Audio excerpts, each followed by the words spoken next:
अरे बीएम के जल्दी से हटाइए मोदी जी। अरे बीएम के जल्दी से हटाइए मोदी जी। हे बीएम के जल्दी से हटाइए मोदी जी। कैसे जीतो तानी जीत के दिखाइए मोदी जी।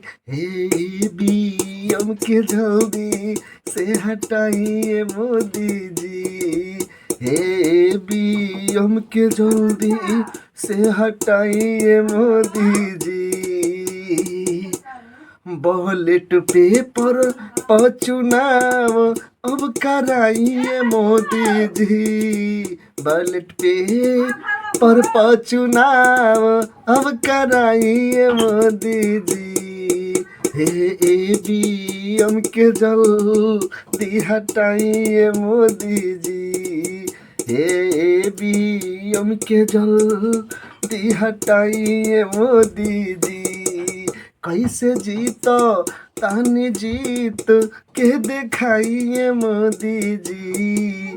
कैसे जीतो तानी जीत के दिखाइए मोदी जी। हे बीएम के जल्दी से हटाइए मोदी जी। हे बीएम के जल्दी से हटाइए मोदी जी। हे बीएम के जल्दी से हटाइए मोदी जी। अरे हम नइखे कहत सारा जनता कहता। काहे धारा हई पानी के खाली ओहरे बहता। ए मोदी जी, अरे हम नइखे कहत सारा जनता कहता। काहे धारा हई पानी के खाली ओहरे बहता।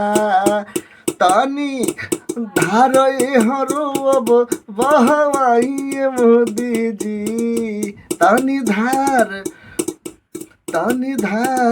एहरो अब बहवाइए मोदी जी। अब ए बीएम के जल्दी से हटाइए मोदी जी। अब ए बीएम के जल्दी से हटाइए मोदी जी। अब ए बीएम के जल्दी से हटाइए मोदी जी। बॉलेट पेपर पर चुनाव करवाइए मोदी जी। बॉलेट पेपर से चुनाव करवाइए मोदी जी। अब ये बीएम के जल्दी से हटाइए मोदी जी। अब ये बीएम के जल्दी से हटाइए मोदी जी।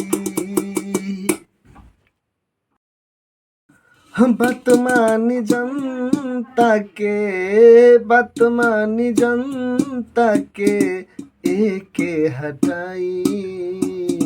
बतमानी जनता के बीएम हटाई। ए मोदी जी चुनाव बैलेट पेपर से कराई। बीएम के जल्दी से, बीएम के जल्दी से सुनली हटाई। ए मोदी जी चुनाव बैलेट पेपर से कराई। मोदी जी चुनाव बैलेट पेपर से कराई। बीएम के जल्दी से, बीएम के जल्दी से जल्दी हटाई। मोदी जी चुनाव बैलेट पेपर से कराई। मोदी जी चुनाव बैलेट पेपर से कराई। मोदी जी चुनाव बैलेट पेपर से